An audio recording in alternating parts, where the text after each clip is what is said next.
Hello మరియు స్వాగతం. యువత రేపటి నాయకులు అని మనం అంటాం. కానీ తమిళనాడు అసెంబ్లీ ఎన్నికలు 2026 విషయానికి వస్తే వారే నేటి నిర్ణయాధికారులు. ప్రతి రాజకీయ పార్టీ లక్ష్యంగా చేసుకోవాలనుకుంటున్న యువత ఓట్లు భారీ సంఖ్యలో ఉన్నాయి. మేము ఇక్కడ కోయంబత్తూరులోని పిఎస్జి గ్రూప్ ఆఫ్ ఇన్స్టిట్యూషన్స్లో ఉన్నాము. ఇది విద్య మరియు టెక్నాలజీ విషయాలలో ఒక అగ్రగామి. ఇది ఒక కేంద్రం. ఇక్కడ మనం తమిళనాడును ఆసియా డెట్రాయిట్ అని పిలిచినప్పుడు బహుశా దానికి ఆ పేరు వస్తుంది. ఇప్పుడు ఇది ఈవీ హబ్, తయారీ రంగం కూడా. ఇవన్నీ ఈ రాష్ట్రంలో జరుగుతున్నాయి. మరియు నా దగ్గర చాలామంది తొలిసారి ఓటర్లతో పాటు అనుభవజ్ఞులైన వారు కూడా ఉన్నారు. ఎన్నికల గురించి వారి ఆలోచనలు ఏమిటో వారు మనకు చెబుతారు. తొలిసారి ఓటర్లారా, ఉత్సాహం ఎలా ఉంది? అవును. సో ప్రాథమికంగా ఈ ఎన్నికలు అవును, ప్రతి ఎన్నిక భిన్నంగా ఉంటుంది. ఈ ఎన్నికల గురించి నేను చూసే ప్రధాన తేడా ఏంటంటే ద్రావిడ పార్టీల్లో ఒక కొత్త ప్లేయర్ కూడా ఉన్నారు. అలాగే ఒక పెద్ద ప్లేయర్ కూడా ఉన్నారు, ఎన్టీకే. నేననుకుంటా. సో ఇప్పుడు ఇది మీకు మరిన్ని ఆప్షన్లు ఇస్తోందా?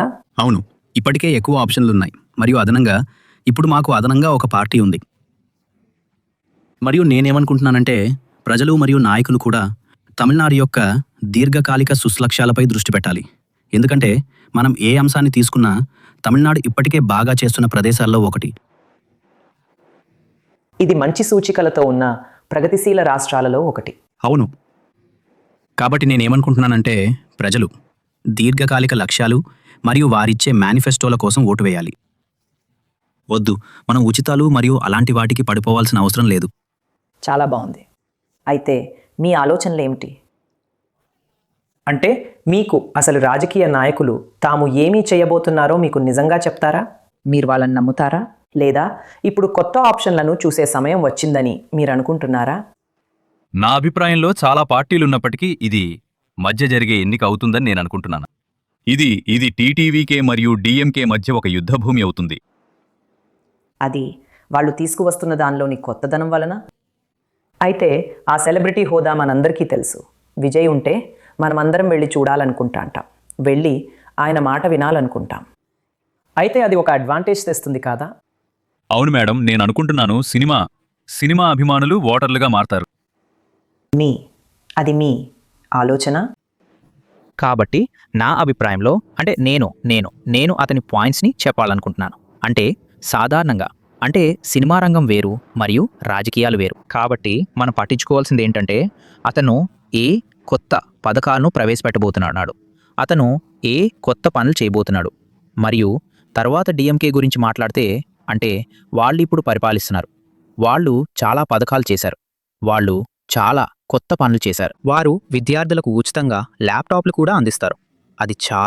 అది నిజంగా సహాయకరం, విప్లవాత్మకమైనది. అవును, విద్యార్థులకు విప్లవాత్మకమైనది. మరియు తర్వాత అది అందరికీ సమానంగా ఉండాలి. అది ఎలా ఉండాలంటే దిగువ మధ్యతరగతి ప్రజలు కూడా వాళ్ళకు కూడా అందుబాటులో ఉండాలి. కాబట్టి మేము, వాళ్ళు, మనం, వాళ్ళు అందరినీ సమానంగా చూడాలి. కాబట్టి అదే నా పాయింట్. కాబట్టి మీరు కేవలం ప్రజల గ్లామర్ను చూసి వెళ్ళలేరు, మరియు మీరు ఏ పథకాలు ఉన్నాయో చూడాలి. ఇప్పటి వరకు బహుశా మనం మాట్లాడుకుంటున్న ఆ నాయకుడు నటుడి నుండి రాజకీయ నాయకుడిగా మారిన వ్యక్తి అతను ఏమి చేయబోతున్నాడో నిజంగా స్పష్టంగా చెప్పలేదు. లేదా అతను బాగా చేస్తాడని మీరు నమ్ముతున్నారా? ఏమిటి మీ పరిశీలనలు ఏమిటి? ఖచ్చితంగా తమిళనాడులో ప్రధాన పదవికి విజయ్ కొత్త అభ్యర్థిగా రావటం ఒక తాజా గాలి లాంటిది. ఎందుకంటే గత కొన్ని దశాబ్దాలుగా అధికార పార్టీ డిఎంకే మరియు ఏడీఎంకేల మధ్య మారుతూ వస్తోంది. మరియు ప్రజాస్వామ్యం అంటే పోటీ, అది విభిన్న నమ్మకాలకు సంబంధించింది, ప్రజల చేత నడపబడటం కదా. కాబట్టి బహుశా టీవీకే వారి ప్రణాళికలు, భవిష్యత్తు కోసం వారి ఆశయాలపై ఎక్కువ దృష్టి పెడితే ఇతర ప్రత్యర్థులను నిందించే బదులు వారికి మంచి అవకాశం ఉంటుంది. కానీ ప్రస్తుతం రాజకీయ పార్టీలన్నీ ఒకేలా ఉన్నాయి. వారు తమ ప్రత్యర్థులను నిందిస్తారు, వారు తమ ప్రత్యర్థులను దూషిస్తారు. తమిళనాడులోని ప్రజల రోజువారీ జీవితాలను వాస్తవంగా ప్రభావితం చేసే సమస్యలపై దృష్టి పెట్టే బదులుగా. కాబట్టి అది ఒక టెంప్లేట్ లాగా అయిపోయింది. మీరు రాజకీయ పార్టీలతో నిరాశ చెందారా? లేదా మీరు స్నేహితులు, కుటుంబ సభ్యులతో రాజకీయాల గురించి ఏమైనా చర్చిస్తారా? నేను వ్యక్తిగతంగా టీవీ ఎన్టీకే మద్దతుదారుణ్ణి, నామ్ తమిళర్ కచ్చి.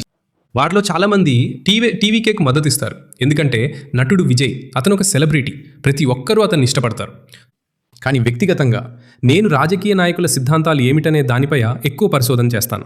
మరియు వ్యక్తిగతంగా నేను అనుకుంటున్నాను సీమాన్ తమిళనాడుకు ఏకైక సరైన అభ్యర్థి అవుతారని. ఎందుకంటే ఆయన తమిళ భావజాలం మరియు తమిళ దేశీయం ఇంకా అలాంటి వాటిపై ఎక్కువ దృష్టి పెడతారు. మరియు రాబోయే 10 సంవత్సరాలకు ఏమి చేయాలో ఆయనకు స్పష్టమైన ప్రణాళిక ఉంది. మరియు ఆయన దానిపై ఒక పుస్తకాన్ని కూడా విడుదల చేశారు. మరియు గత PM ఎన్నికల సమయంలో మరి ఆయన్ని ఆపుతున్నది ఏమిటి? మీరు చెప్పింది చాలా నిజం. నామ్ తమిళర్ కక్షి తన ఓట్ల శాతాన్ని వాస్తవానికి పెంచుకుంటోంది మరియు అది దానికదే నిలబడగలిగింది. అయినప్పటికీ ప్రభుత్వాన్ని ఏర్పాటు చేయడానికి అతనికి సరిపడా రాలేదు. ఎందుకంటే ఇప్పుడు ప్రజలలో ఏమైనా లోపముందా? అతను చేసే విధానంలో ఏమైనా లోపముందా? విషయం ఏంటంటే ప్రజలు అతని విధానాన్ని అర్థం చేసుకోరు. అంటే సీమాన్ కేవలం అరుస్తాడు, మరి ఇతరులను నిందిస్తాడు. కానీ వాస్తవం ఏమిటంటే సీమాన్ కేవలం ప్రజల దృష్టిని ఆకర్షించడానికి చేస్తాడు. అతని ఇంటర్వ్యూలన్నీ అంటే కేవలం ఇతరులను నిందించడం మరియు కేవలం అరవడం మాత్రమే కాదు. అతను అందించడానికి ఏదో ఉంది. అవును, అతను అందించడానికి ఏదో ఉంది. అంటే నేను కూడా చూశాను. అంటే చాలా ఇంటర్వ్యూలు వాటిలో అతను పాలో ఏమి చేయబోతున్నాడో దానిపై ఒక స్పష్టమైన ప్రణాళికను రూపొందించాడు. రాబోయే 10 సంవత్సరాలు మరియు అలాంటివి. మరియు విషయం ఏమిటంటే అతను నీట్ గురించి కూడా మాట్లాడాడు. నీట్ పరీక్షను ఒక ప్రైవేట్ సంస్థ నిర్వహిస్తుంది. అవును, భారత ప్రభుత్వం దానిని మరియు అలాంటి వాటిని ఎందుకు చేయలేదు? విషయం ఏంటంటే అతను పార్లమెంట్లో దాని గురించి మాట్లాడడానికి తగినంత ఓట్ల వాటాను పొందలేడు. అది డబ్బు బలం లేకపోవడం వలన? దేని కొరత?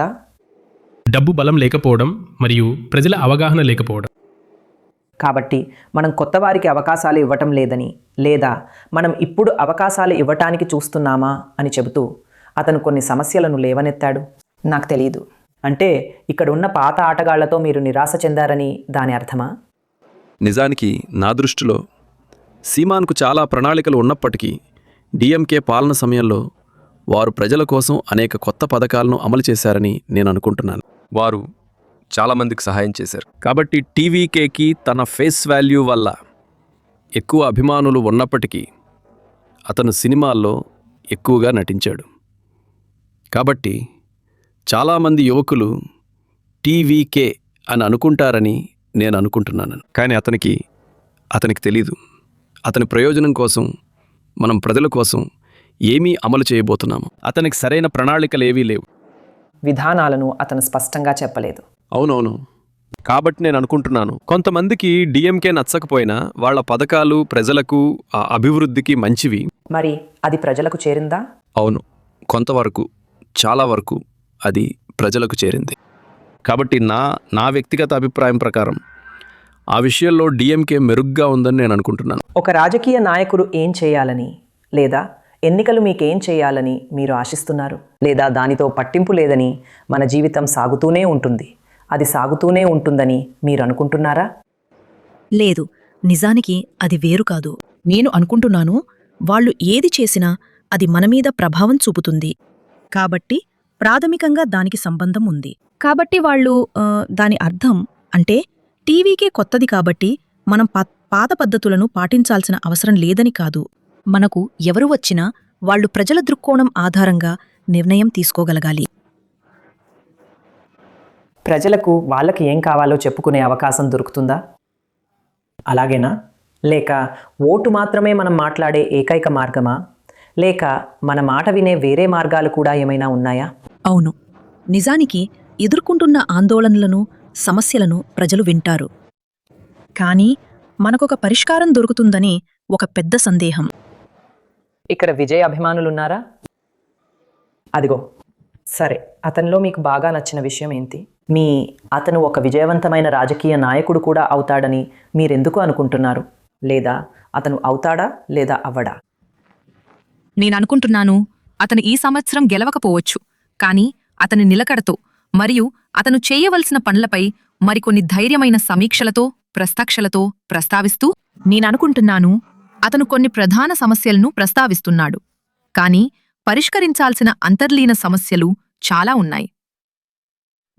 కాబట్టి అతను దానిని నిరంతరం ఒక 10 లేదా 15 సంవత్సరాల పాటు ప్రస్తావిస్తూ ఉంటే బహుశా మనం 50 ఏళ్ల వయసుకి లేదా ఆ సమయానికి చేరుకున్నప్పుడు ఎన్జీఆర్ ఎలా విజయవంతమయ్యారో అతను కూడా అంత విజయవంతం అవుతాడని నేను ఆశిస్తున్నాను.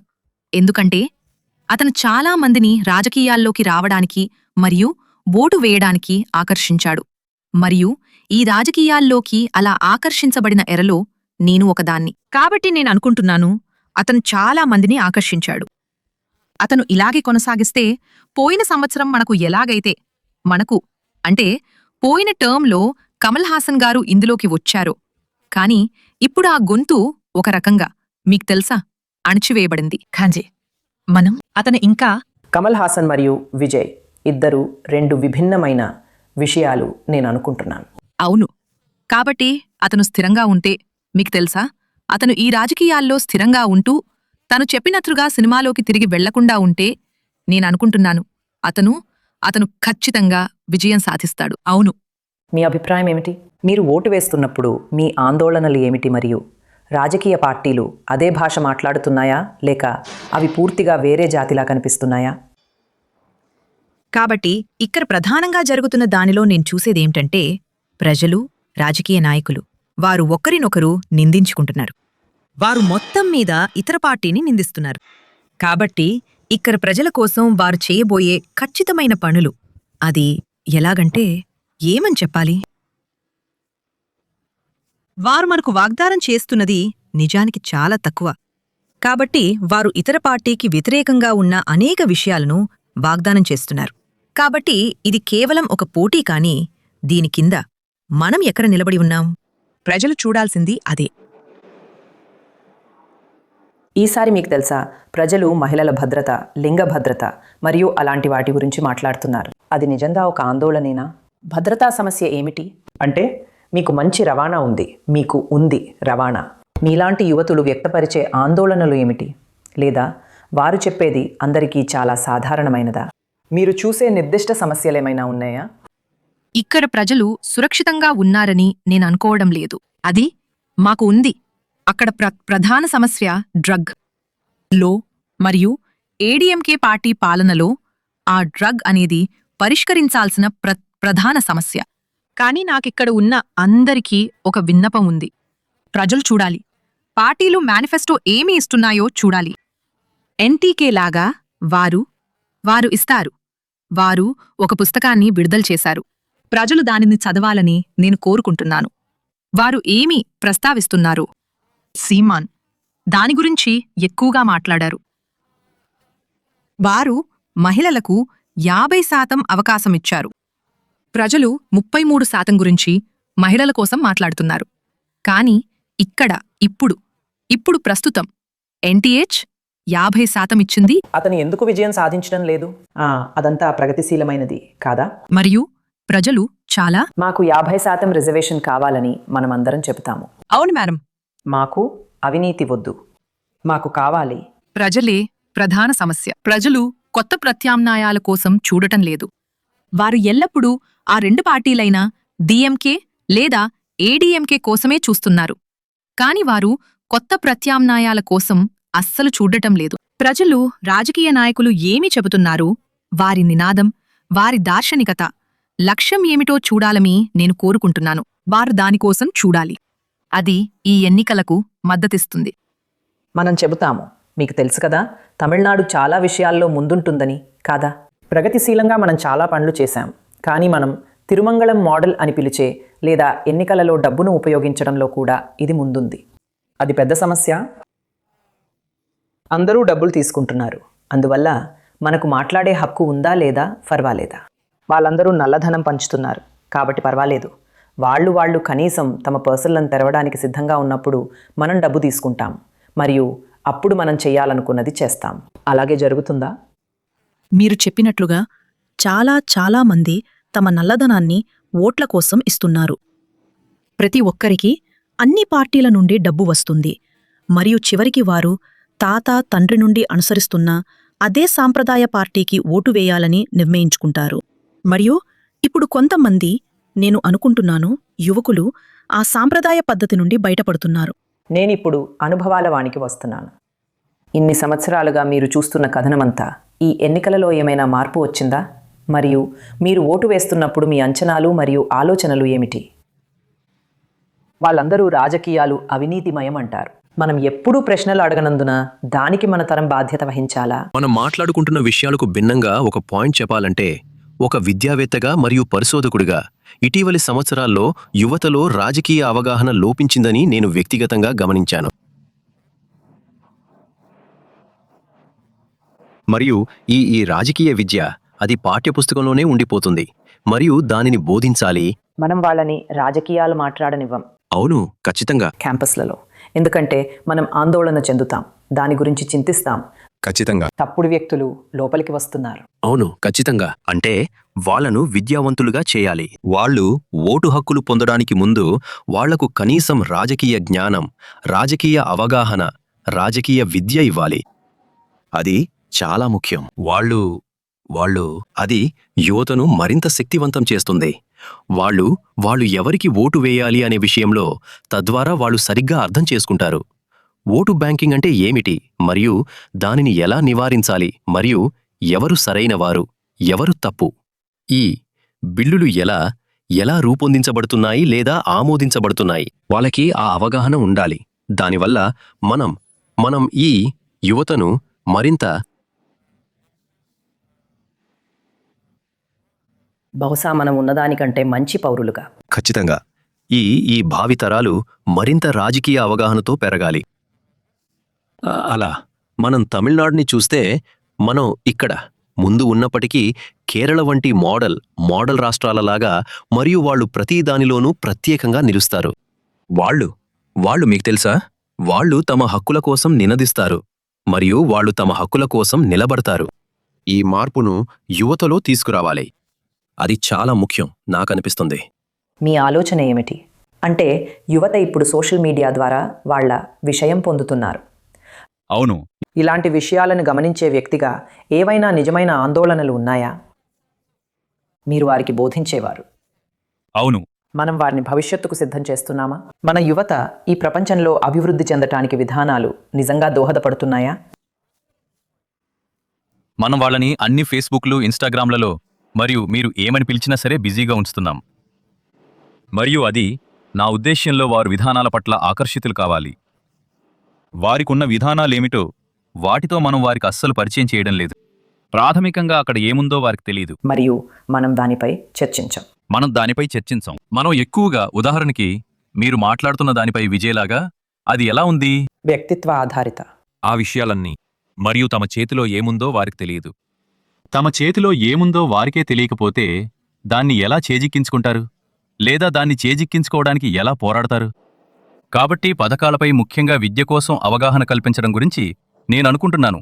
మరియు రాజకీయ అయిష్టత కారణంగా ఈ ప్రస్తుత తరం పిల్లల చదువులు చాలా ప్రభావితమయ్యాయని నేను వ్యక్తిగతంగా భావిస్తున్నాను. ఎందుకంటే వీసీలు ఇకపై వీసీలు కాదు. ఇది నా వ్యక్తిగత అభిప్రాయం. ఎందుకంటే నేను వ్యక్తిగతంగా మేము స్కూళ్లలో ఉన్నప్పుడు వైస్ ఛాన్సలర్ను దేవుళ్లుగా భావించేవారు. అవును, విశ్వవిద్యాలయాలకు. కాబట్టి వారు ప్రయోజనాలను చూసుకునేవారు. విశ్వవిద్యాలయాలకు ఆర్థిక లోట్లు ఉండేవి కావు. మరియు మీకు ప్రస్తుత తమిళనాడు పరిస్థితి లేదా మరే ఇతర ప్రభుత్వం, మరే ఇతర విశ్వవిద్యాలయం, అవి రాజకీయమైనవి. గవర్నర్ ఒక రాజకీయ నియామకమైనట్లే. కాబట్టి నేను అనుకుంటున్నాను వీసీ కూడా. నా వ్యక్తిగత అభిప్రాయం ఏంటంటే విద్యను రాజకీయ జోక్యం నుండి దూరంగా ఉంచాలి.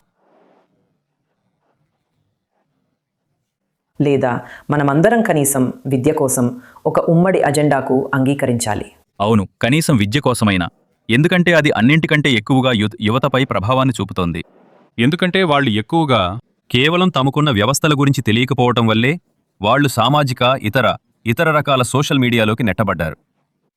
కాబట్టి ఇది చాలా ముఖ్యమని నేను భావిస్తున్నాను. మీ సంవత్సరాల అనుభవంతో మీకు తెలుసు, మనమందరం తమిళనాడు ప్రగతిశీల రాష్ట్రం గురించి మొదలైనవి మాట్లాడుకుంటాం.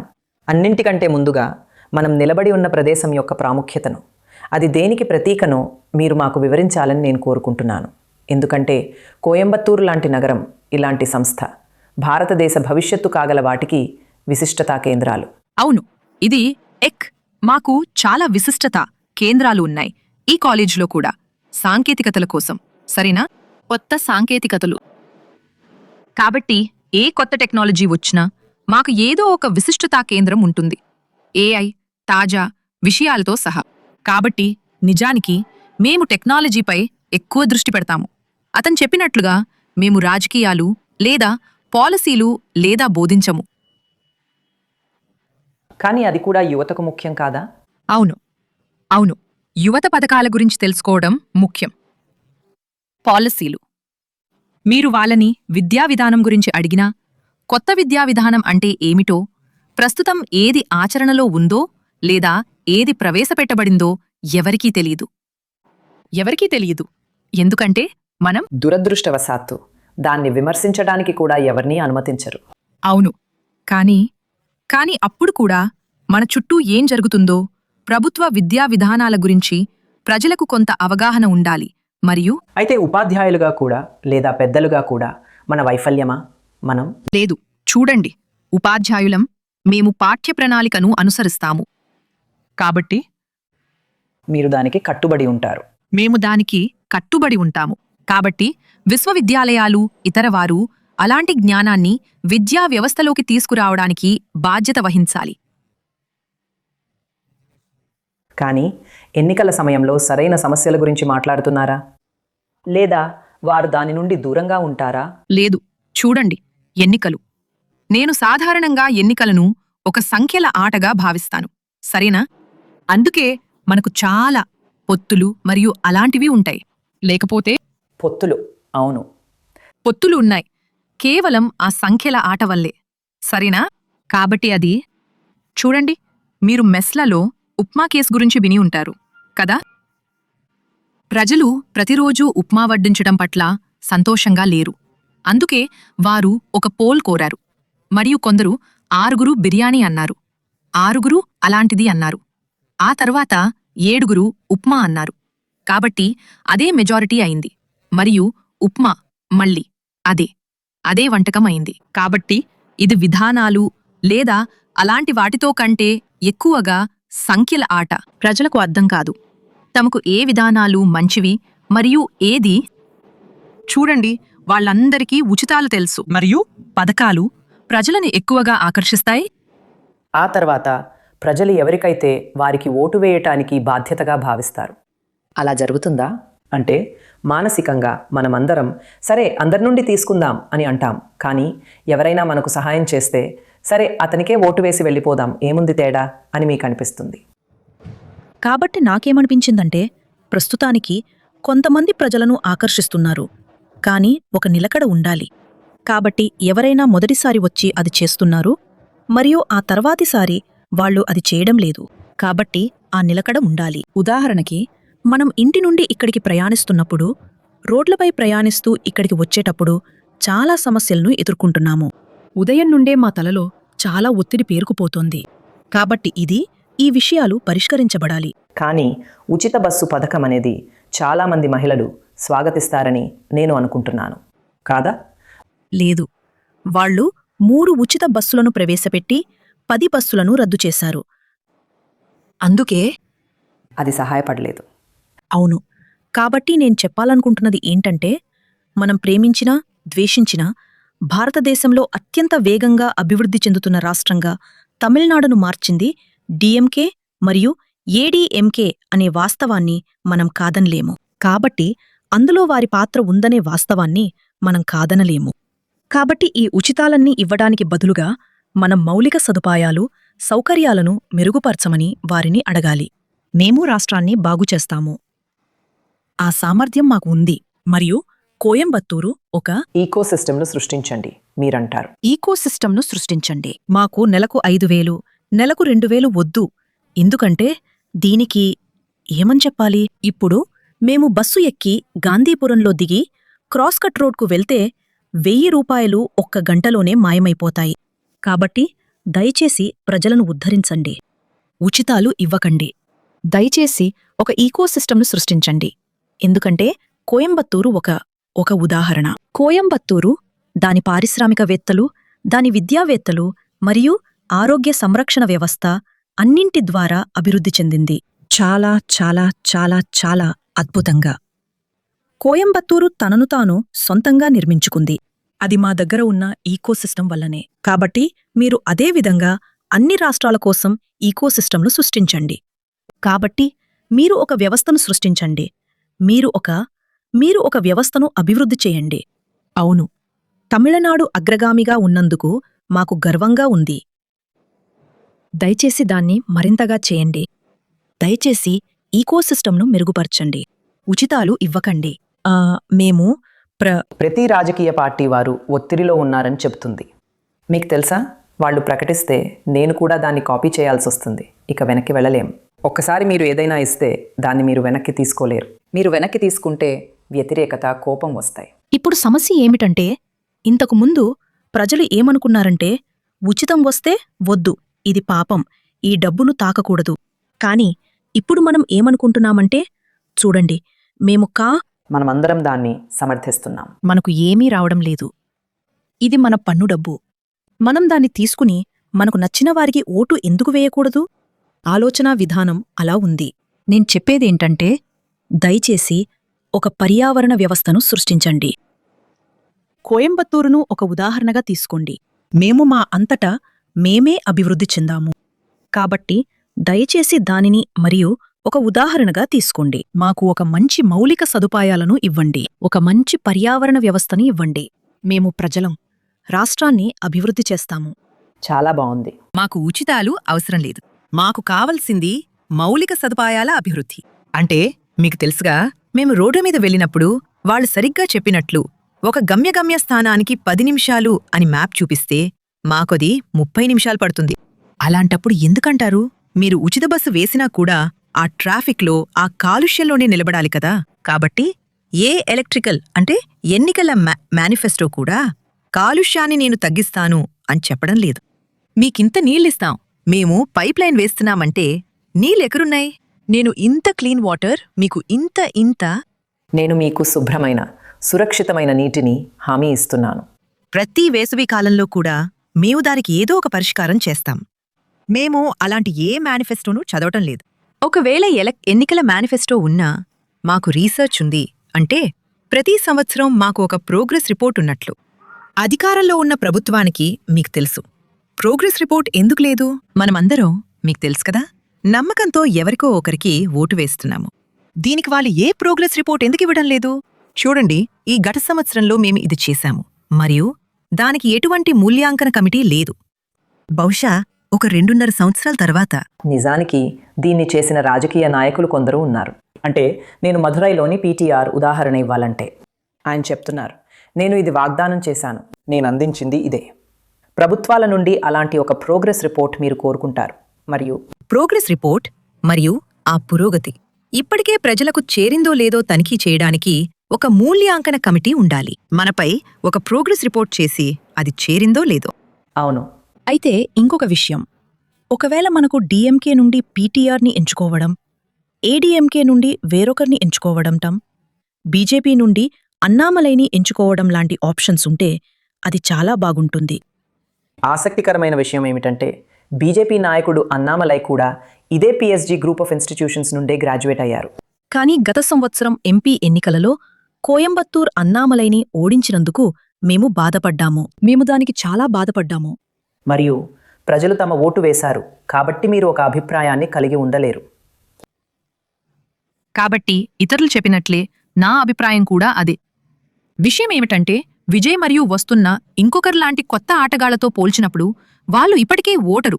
మీకు తెలుసు, ఓటరు కమ్యూనిటీకి సంబంధించి ఒక బేస్ సెట్ చేసుకేసుకున్నారు. ప్రజలు కులం చూసి ఓటు వేస్తున్నారా? అంటే ప్రతి ఒక్కరూ, ప్రతి వ్యక్తి నిర్ణయిస్తారు. ప్రతి రాజకీయ పార్టీ కులం ఆధారంగా నిర్ణయిస్తోందా? యువత ఎలా ఓటు వేస్తున్నారు? కులం గురించి ఆలోచించి ఓటు వేస్తున్నారా? లేదు, వాళ్ళు ఆ విధంగా ఓటు వేయటం లేదని నేను అనుకుంటున్నాను. కాబట్టి అది ఇప్పటికే పోయింది. అది చాలా పాత ఆలోచన. నాకలా అనిపిస్తుంది. ఇప్పుడున్న ఒకే ఒక ఆందోళన ఏమిటంటే, ఇప్పటి తరం వాళ్ళు ఈ సోషల్ మీడియాలో ఎక్కువగా ఉంటున్నారు. వాళ్ళు కొన్ని యూట్యూబ్ ఛానల్స్లను ఫాలో అవుతారు మరియు వాళ్లకు ఈ ఫ్యాన్ ఫాలోయింగ్ ఉంది. కాబట్టి దానివల్ల బహుశా స్వల్పకాలికంగా వాళ్లు పొందవచ్చు, రాజకీయ నాయకులు కొంత లాభం పొందవచ్చు. కానీ దీర్ఘకాలికంగా అది అది ఒక ఆలోచనా ప్రక్రియగా ఉండాలి. కానీ అది కమ్యూనికేట్ చేయడానికి ఒక కొత్త మార్గం కాదా? అవును, అది ఒక కొత్త మార్గం. ఇప్పుడు రోడ్డు మీదకు వెళ్ళి ప్రచారం చేయాల్సిన అవసరం లేదు, సోషల్ మీడియాలో పెడితే. అవును అవును కాని విషయం ఏమిటంటే, ఇతరులు కూడా చెప్పినట్లు వారి మేనిఫెస్టోలో మనం ఇప్పుడు ఎదుర్కొంటున్న అసలు సమస్య ఉందా లేదా? అది ఒక ప్రశ్న. కాబట్టి అది ఒక ప్రశ్న.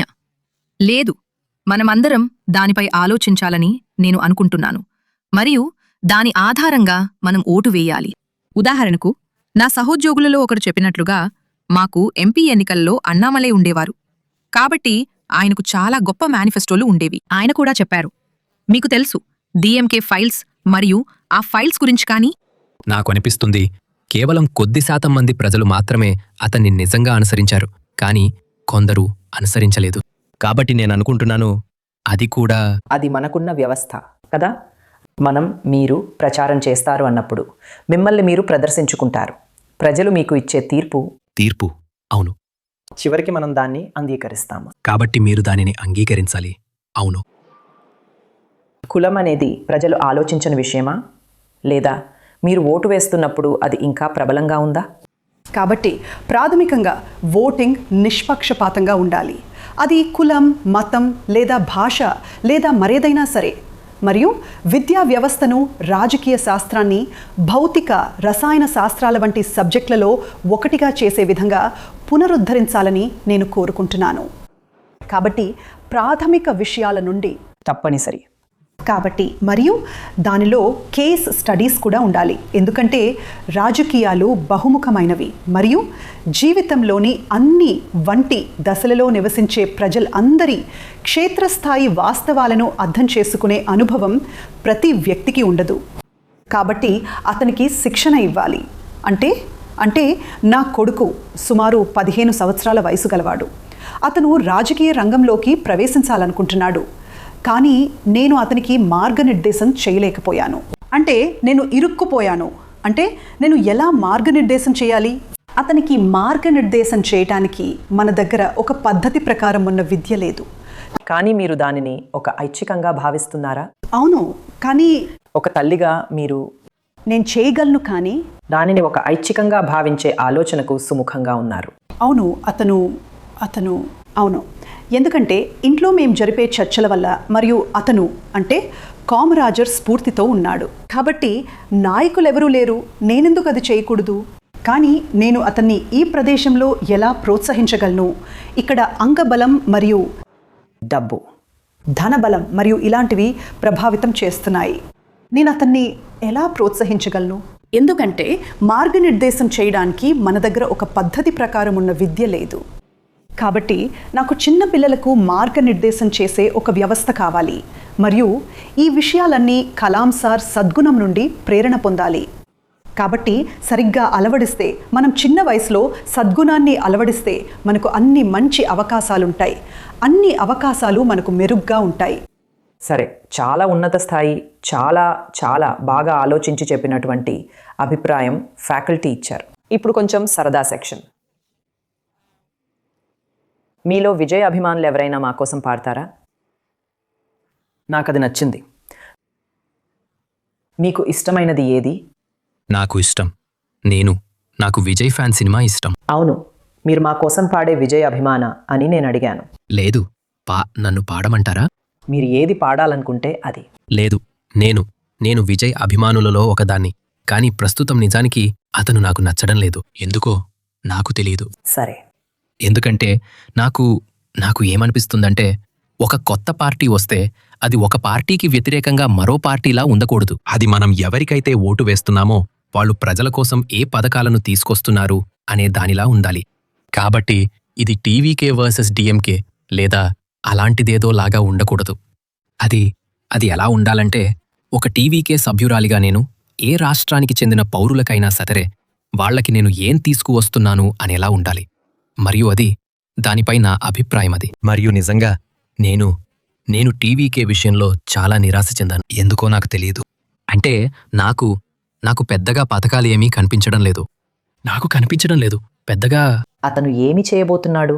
అవును, అతను ఏమి చేయబోతున్నాడు? అక్కడ ఏ ప్రణాళిక లేదు, అక్కడ ఏమీ లేదు.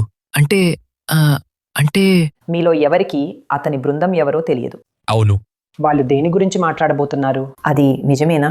అవును అందుకే అతను చెప్పే గొప్ప విషయం ఏమిటంటే డిఎంకే ఇచ్చినా లేదా ఏడీఎంకే ఇచ్చినా తీసుకోమని. కానీ దాని గురించిన ప్రబలమైన వాస్తవం అతను నేనది చెయ్యను అని చెప్పి మొదలుపెట్టాడు కదూ? అవును కానీ దీని గురించి ఉన్న అసలు నిజం ఏమిటంటే డిఎంకే ఇచ్చినా ఏడీఎంకే ఇచ్చినా అది అవసరమైన వాళ్ళకి చేరటం లేదు. అవినీతి ప్రబలంగా ఉన్నప్పటికీ అవినీతి అంటే అది మన డబ్బే అని మనం పొందవచ్చని స్పష్టంగా ఉంది. ఇప్పుడు అవినీతి అసలు ఒక సమస్యేనా? ఎందుకంటే మనమందరం సాధారణంగా ప్రతి ఒక్కరూ అవినీతిపరులుగా కనిపిస్తున్నారని అంగీకరిస్తాము, మరియు అవినీతి, నల్లధనం రాజకీయాల్లో ఉంది. ఇప్పుడు అది ఒక సమస్య? ఖచ్చితంగా అవును. మీరు ఆందోళన చెందుతున్నారా? అది ఇప్పటికీ ఒక సమస్య అని మీరు అనుకుంటున్నారా? అవును అది అంతే. అవును, సరే. తమిళనాడుపై ఆరోపణలు వస్తున్నట్లుగా లేదా కొన్ని రాజకీయ పార్టీలపై ఆరోపణలు వస్తున్నట్లుగా మనం చాలా ప్రాంతీయంగా, ఉపప్రాంతీయంగా మారుతున్నామా? అందుకే తగినంత జాతీయవాదంతో ఉండటం లేదా? నేను చెప్పేదేమిటంటే డిఎంకే ప్రభుత్వంలో వారు కేంద్ర మద్దతుకు ఎక్కువగా మొగ్గు చూపడం లేదు. అవును, బీహార్ లేదా తెలంగాణ లేదా ఆంధ్రప్రదేశ్తో పోలిస్తే తమిళనాడుకు నిధులు చాలా తక్కువగా అందాయి. ఎందుకంటే వారు సాధారణ ఎన్నికలలో మోదీ అభ్యర్థిత్వానికి ఎక్కువ మద్దతిచ్చారు. మరియు నేను ఇది కూడా చెప్పాలనుకుంటున్నాను, ఈ ఎన్నికలలో నల్లధనం మాత్రమే పెద్ద పాత్ర పోషించడం లేదు. మిస్టర్ సీఎం ఎంకే స్టాలిన్ ప్రభుత్వ డబ్బును ఎక్కువగా పంప్ చేశారు. ప్రతి రేషన్ కార్డుకు 5,000 రూపాయల కంటే ఎక్కువగా ప్రజల ఖాతాలోకి పంపించారు. అది తప్ప? అవును, అది ఖచ్చితంగా తప్పే. ఆయన ఈ మేనిఫెస్టోను విడుదల చేశారు తన ప్రభుత్వ సమయంలో. ఆయన ప్రభుత్వాన్ని ప్రారంభించడానికి ముందు ఆయన పథకాలను ప్రవేశపెట్టి తన పాలన మొదటి సంవత్సరంలో డబ్బునిచ్చారు. మిగిలిన 3 సంవత్సరాలు ఆయన నిద్రాణంగా ఉండిపోయారు. మరియు ఎన్నికలు వస్తున్న రోజులలో ఎన్నికలు రాబోతున్నాయి. వారు మరింత డబ్బును కుమ్మరిస్తున్నారు. విజయ్ విషయానికొస్తే మిస్టర్ విజయ్ తాను అవినీతిని పూర్తిగా నిర్మూలిస్తానని అంటాడు. కానీ నిన్న పుదుచ్చేరిలో ఒక ఆరోపణ వచ్చింది. ప్రతి టీవీకే అభ్యర్థిత్వంలో పేరు రావడానికి, నియోజకవర్గంలో పాల్గొనడానికి, ఓటు వేయడానికి డబ్బులు అడిగారని, మరి ఎవరైతే ఎక్కువ డబ్బు ఇస్తారో వాళ్ళకే అభ్యర్థిత్వం ఇస్తారని. అంటే దాని అర్థం, ఉదాహరణకు మీరు విజయ్ అభిమాని అయితే ఇలాంటిది విన్న తర్వాత మీరు లేదు, ఇప్పుడు నేను పునరాలోచిస్తాను అని అంటారా? అవును, అతను ప్రవేశించినప్పటి నుండి, అతను తన భావజాలాన్ని పరిచయం చేసినప్పటి నుండి అతని ప్రతి చర్య తప్పుగా జరిగింది. చాలా ఆచరణాత్మకంగా ఆలోచించేవాడు ఒక యువకుడు. ఎప్పటికీ అతను మంచి మార్గంలో వెళ్తున్నాడని చెప్పడు. అతని భావజాలం ఎలా ఉంటుందంటే అతను ఎప్పుడూ తన భావజాలానికి కట్టుబడి ఉండడు. ఉదాహరణకు జననాయకన్ అతని సొంత సినిమా కాలేదని మీరు ఆందోళన చెందుతున్నారా? విడుదల కాలేదు, అందుకే అతను మాట్లాడలేదు. అది మిమ్మల్ని ఆందోళనకు గురిచేసే విషయమా? సరే, కాబట్టి అంటే తన కోసమే తను మాట్లాడనప్పుడు ఇంకొకరి కోసం ఏం మాట్లాడతాడు? లేదా అతను సరైన దానికోసం మాట్లాడటం లేదు, ఎందుకంటే దేనికైనా సెన్సార్ సర్టిఫికేట్ రావాలి మరియు మీరు సినిమాను విడుదల చేయగలగాలి కాదా? కాబట్టి అతను రాజకీయాల్లోకి వచ్చినప్పుడు డిఎంకే, బీజేపీ రెండూ తన సైద్ధాంతిక శత్రువులు అని అలాంటి విషయాలు చెప్పాడు. కాబట్టి ఇప్పుడు జననాయకన్ మళ్ళీ విడుదల కానప్పుడు అతను చేయాల్సిందేమిటంటే అతను నిలబడాలి. మరియు ఇందులో బీజేపీ ప్రమేయం ఉందని అతను భావిస్తే అతను బీజేపీని వ్యతిరేకించాలి. కానీ అతను మాట్లాడటానికి భయపడుతున్నాడు. అతను ఆ విషయాలు ఎప్పుడూ మాట్లాడలేదు. మరియు అతని గురించి నేను చెప్పాలనుకుంటున్న చూడండి, అవి అభివృద్ధి చెందలేదు. మరియు తమిళనాడు, కర్ణాటక, తెలంగాణ అభివృద్ధి చెందుతున్నాయి. కాబట్టి కేంద్ర ప్రభుత్వ దృక్కోణంలో నేను తమిళనాడు, కర్ణాటక కంటే యూపీ, బీహార్లకు ఎక్కువ డబ్బు ఖర్చు చేస్తాను. మరియు వారి జనాభాను చూడండి, ఇవి దాదాపు 20+20. వారికి 40 కోట్ల జనాభా. 2 రాష్ట్రాలలోనూ 120 నియోజకవర్గాలు ఉన్నాయి. అయితే మీ ప్రశ్నకు సమాధానంగా చూడండి, రెండు పార్టీలు డబ్బు పంచుతాయి. వారు ఉచిత వస్తువులు ఇస్తారు. కానీ ప్రజలేం చేస్తారంటే వాళ్ళు ఇద్దరి దగ్గర తీసుకుని ఆ తర్వాత వాళ్ళకి ఓటు వేస్తారు. ఎవరికి కావాలంటే వారికి. కాబట్టి అది సర్వసాధారణం. మరియు అవినీతి, వాస్తవానికి తమిళనాడులో అవినీతి ఒక సమస్య కాదు. నేను చెప్పాలనుకుంటున్నది ఏమిటంటే అంకగణితపరంగా ఎవరు గెలవగలరు. ఏఐఐడిఎంకే గత పార్లమెంట్ ఎన్నికల్లో ప్రధానమంత్రి అభ్యర్థి లేకుండానే 22% ఓటు బేస్ను నిరూపించుకుంది. అన్నామలై బీజేపీకి 11% ఓటు బేస్ను నిరూపించారు. పిఎంకకి 5 ఉంది. టీటీ విద్యానాగరాన్కు 2 ఉంది.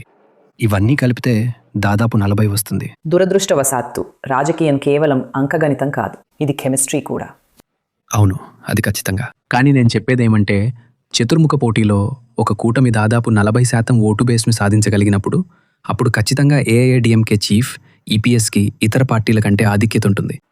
మరియు నేను జోడించాలనుకుంటున్న ఇంకో విషయం ఏమిటంటే టీవీకే విజయ్ని తీసుకోండి. అంటే అతను పెరంబలూరులో పోటీ చేసే అవకాశం ఉంది. టీవీకా ఆనంద్ మరియు ఆ తర్వాత ఆదవన్ కూడా. కాబట్టి అందరూ చెన్నైలో పోటీ చేస్తున్నారు. చెన్నై డిఎంకేకు కంచుకోట. కాబట్టి వారు ఓట్లను చీల్చినప్పుడు అది ఖచ్చితంగా ఏడీఎంకేకి అదనపు ప్రయోజనం అవుతుంది. అంటే మీరు రాజకీయాలను చాలా దగ్గరగా గమనిస్తున్నారు మరియు అంకగణితాన్ని కూడా అనుసరిస్తున్నారు. మేము తెలుసుకోవలసిన యువ స్వరాలు. మళ్ళీ మొదటిసారి ఓటరా మరియు ఉత్సాహంగా ఉన్నారా? అవును, నేను కూడా మొదటిసారి ఓటు వేస్తున్నాను. మరియు ఇది ఎవరికి ఓటు వేయాలి అన్నట్లుగా ఉంది. ఎందుకంటే ఇక్కడ కుటుంబం, బంధువులు అందరూ ఉండటం వల్ల చాలా అంశాలు ఇమిడి ఉన్నాయి. కాబట్టి వారి అభిప్రాయాలను సేకరించడానికి ప్రయత్నిస్తాను. కానీ నేను సోషల్ మీడియాలో చూసినప్పుడు చాలామంది చాలా గట్టి అభిప్రాయాలతో చాలా పక్షపాతంగా ఉంటారని గమనించాను. లేదా వారికి బహుశా మరో పార్టీపై వ్యక్తిగత కక్ష ఉండవచ్చు. కాబట్టి వారు ఆ అభిప్రాయాన్ని మాపై రుద్దడానికి దడానికి ప్రయత్నించవచ్చు అలా చెబుతూ. కాబట్టి నాకనిపిస్తుంది ఇది మరింత. కానీ మార్పు తేగల ఒక శక్తివంతమైన సాధనం మీ చేతిలో ఉందని మీరు అనుకుంటున్నారా? అవును, కానీ సోషల్ మీడియా విషయానికి వస్తే మీరు స్క్రోల్ చేస్తున్నప్పుడు చాలా రీల్స్ మరియు అలాంటివి ఉంటాయి. అవన్నీ చాలా అభిప్రాయాలతో కూడుకున్నవని నేను కనుగొన్నాను. కాబట్టి వెళ్ళి ఈ పార్టీ ఎన్నికలను లేదా వక్తలు స్వయంగా మాట్లాడటం లేదా వారు మాకు ఏమి ఆఫర్ చేస్తున్నారో ప్రత్యక్షంగా చూడటం చాలా ముఖ్యమని. మరియు మీరందరూ మీమ్స్ను ఫాలో అవుతారా? అవును. మరియు అది ఒక మంచి కమ్యూనికేషన్ మార్గమా? ఎందుకంటే చివరికి పంపడం తప్పకుండా మీరు ప్రజలను ఎగతాళి చేస్తున్నారు, మీరు వారిని గేలి చేస్తున్నారు. కానీ ఇది నిమగ్నం అవ్వడానికి ఒక సరదా మార్గం కూడా. లేకపోతే సుదీర్ఘ ప్రసంగాలతో ఎవరు నిమగ్నం అవ్వాలని కోరుకుంటారు? అవునా కాదా? అవును, అది కూడా నిజమే. కానీ అవును, ఆమె చెప్పినట్లు ఈ రోజుల్లో మా ఆంటీ యువత మేము సోషల్ మీడియా ప్లాట్ఫామ్లలో ఎక్కువగా నిమగ్నమై ఉన్నాము మరియు మాకు సమాచారం అంతా సోషల్ మీడియా ద్వారానే తెలుస్తుంది. కాబట్టి ఒక పార్టీ ఈ మీమ్స్ ద్వారా కొన్ని పుకార్లను సృష్టించవచ్చు మరియు దీనివల్ల మనం దానివల్ల ప్రభావితం కావచ్చు మరియు మనకు ఎవరికి ఓటు వేయాలో ఒక నిర్దిష్ట నిర్ణయం తీసుకోవడం కష్టమవుతుంది. కాబట్టి మన ఎంపికలు మరియు అభిప్రాయాలు రోజురోజుకు మారవచ్చు. నేను అదే అనుకుంటున్నాను. నా ప్రకారం సోషల్ మీడియాతో పాటు ఇప్పుడు మనకు ఇంకా చాలా వనరులున్నాయి. వాటి ద్వారా ఎవరు ఏ పని చేస్తున్నారో, వారు ఎంత దోహదపడుతున్నారో, ఎంత కేవలం కీర్తి మరియు ఎంత నిజమైన సహకారమో మనం అర్థం చేసుకోగలం. యువతగా మనం నిజంగా పాల్గొంటున్నామా లేదా? ఏ ఓటర్లైనా మనం నిజంగా పాల్గొంటున్నామా లేదా అది ఏదో ఒక రకమైన నేననుకుంటున్నాను జెన్ జెడ్గా మనం హేతుబద్ధంగా పోల్చడానికి ఇదే సరైన సమయం. ఎవరు నిజంగా పనిచేస్తున్నారు, ఎవరు నిజంగా సహకరిస్తున్నారు. అంతేగాని కేవలం కీర్తి, ఆకర్షణ మరియు అందరూ దేనికోసం వెర్రెక్కిపోతున్నారో దాని వెనుక పరుగెత్తకుండా మనం నిజంగా కూర్చుని ఏం జరుగుతోందో, ఇతర రాష్ట్రాలు ఎలా అభివృద్ధి చెందాయో దానితో పోలిస్తే తమిళనాడు ఎలా అభివృద్ధి చెందుతోందో పోల్చి మనకు నిజంగా ఏది ముఖ్యమో అర్థం చేసుకుని ఆ తర్వాత ఒక స్పృహతో కూడిన నిర్ణయం తీసుకోవాలి. ప్రధాన ఎన్నికల సమస్య ఏదని మీరు అనుకుంటున్నారు? ఎన్నికలు ముఖ్యమా? లేదు మేడం, మనం నిజంగా ఇలా చేయలేం. ఎవరు గెలిచినా ఉచితాల పెంపు ఉంటుంది. ఉదాహరణకి గత కొన్నేళ్లుగా టీవీ, మిక్సీలు ఇంకా బస్సులు కూడా ఉచితం. మరియు అదే సమయంలో అన్ని వస్తువుల ధరలు పెరుగుతూనే ఉన్నాయి. కాబట్టి నా సలహా ఏమిటంటే దీన్ని తగ్గించడం. మరియు ఉచితాలు చాలామందికి కూడా ఉపయోగపడతాయి. ఎవరైతే చాలా దిగువ తరగతుల నుండి వస్తారో మరియు అది స్కూల్ పిల్లలు కూడా ప్రదేశాలకు వెళ్ళడానికి మరియు అన్నింటికీ సహాయపడుతుంది. కానీ అది ఉండాలి. పౌష్టికాహారం. అవును, కానీ అది ఒక పరిమితిలో ఉండాలి మేడం. ఎందుకంటే అది పెరుగుతూనే ఉంది. మరియు అది కూడా అంటే ఇతర ప్రణాళికల కోసం మన దగ్గర కొంత డబ్బు ఉండాలి. అభివృద్ధి కోసం. ఉచితాలను పెంచడం ద్వారా మనం దానిపై ఎక్కువ డబ్బు ఖర్చు పెడతాం. ముగింపుగా ఏమైనా చెప్పాలనుకుంటున్నారా? అవును, చివరిగా సగం శతాబ్దానికి పైగా అవే పార్టీలు పరిపాలించడం మనం చూస్తూనే ఉన్నాము. తమిళులమైన మనం కొత్త పార్టీలకు అవకాశం ఇవ్వాలి. అప్పుడు మాత్రమే మనం ఒక పార్టీని అంచనా వేయగలం. మరియు మన ఓటును ప్రభావితం చేయడానికి ఇతరులను మనం అనుమతించకూడదు. ఎవరికి ఓటు వేయాలో మనకు సొంతంగా సరైన అవగాహన ఉండాలి. ధన్యవాదాలు. సరే, అయితే అది ఒక రకమైన సర్రోగేట్ అడ్వర్టైజింగ్ కాదని నేను ఆశిస్తున్నాను. కానీ ఎవరైనా ముగించాలనుకుంటున్న ఇతర ముగింపు ఆలోచనలు ఏమైనా ఉన్నాయా? మేము మీతో ప్రారంభించాము. మీరేదో చెప్పాలనుకున్నారు మేడం. మనం దీనిని ముగిద్దాం. నేను ఆమె పాయింట్కు జోడించాలనుకున్నాను. ఎందుకంటే ఒకవేళ ఆమె నిజానికి పిఎస్జి విద్యార్థినిగా ఉన్నప్పుడు ఏఐ యుగం మరియు ఈ విద్యా విషయాలన్నీ ఆమెను ఆందోళనకు గురిచేస్తే ప్రభుత్వ పాఠశాలల్లో నిజంగా చదువుతున్న విద్యార్థుల గురించి ఆలోచించండి. ఖచ్చితంగా పౌష్టికాహారం గురించి మాట్లాడితే మాకు తెలిసిన ఒక తాజా వార్త ఏమిటంటే అక్కడ ప్రజలకు అందించలేదు, విద్యార్థులకు మంచి ఆహారం మరియు అన్నీ అందించలేదు. మరియు ఉపాధ్యాయులు నిజానికి విద్యార్థులను మార్కెట్ చేస్తారు లేదా వారిని పనివాళ్లుగా పనిచేయిస్తారు. మరియు అలాంటివన్నీ జరుగుతాయని ప్రచారంలో ఉన్న కేసులు ఉన్నాయి. మరియు స్పష్టంగా ఎంతమంది ప్రభుత్వ ఉపాధ్యాయులు నిజంగా వారి పిల్లలను ప్రభుత్వ పాఠశాలలో చదివిస్తున్నారు? అది ఇప్పటికీ ఒక ప్రశ్నార్థకమే. కాబట్టి ప్రభుత్వ ఉపాధ్యాయులు నిజంగా వారి పిల్లలను ప్రభుత్వ పాఠశాలలో చదివించడానికి సిద్ధంగా ఉంటే ఆ రోజే ఈ విద్యా వ్యవస్థ మెరుగుపడుతుంది. సరే, ఆ వ్యాఖ్య చేసినందుకు మీకు చాలా ధన్యవాదాలు. ఇది కేవలం ప్రభుత్వ ఉపాధ్యాయులే కాదు, బహుశా రాజకీయ నాయకులు కూడా ప్రారంభించాల్సి ఉంటుంది వారి పనులను చేసుకోవడం. కాబట్టి మీకు చాలా ధన్యవాదాలు ఈ చర్చలో పాల్గొని మాకు ఆ అంతర్దృష్టులను అందించినందుకు. కాబట్టి నిస్సందేహంగా చాలా చైతన్యవంతమైన ఒక వర్గం మొదటిసారి ఓటర్లు, యువకులు మరియు అనుభవజ్ఞులు. బహుశా రాజకీయ నాయకులు చెవియొగ్గి వినవలసిన, రాజకీయ పార్టీలు వినవలసిన సూచనలతో తద్వారా మనం ఒక మంచి మేనిఫెస్టోను రూపొందించి రాష్ట్ర మరియు దేశ ప్రయోజనాలకు ఉత్తమంగా సేవ చేస్తున్న పార్టీకి మరియు నాయకుడికి ఓటు వేస్తామనే ఆలోచనతో ఎన్నికలకు వెళ్ళగలుగుతాము. కోయంబత్తూరు నుండి కెమెరా పర్సన్ పాల్ రాజ్తో డీకోడర్ కోసం ఉమా సుధీర్.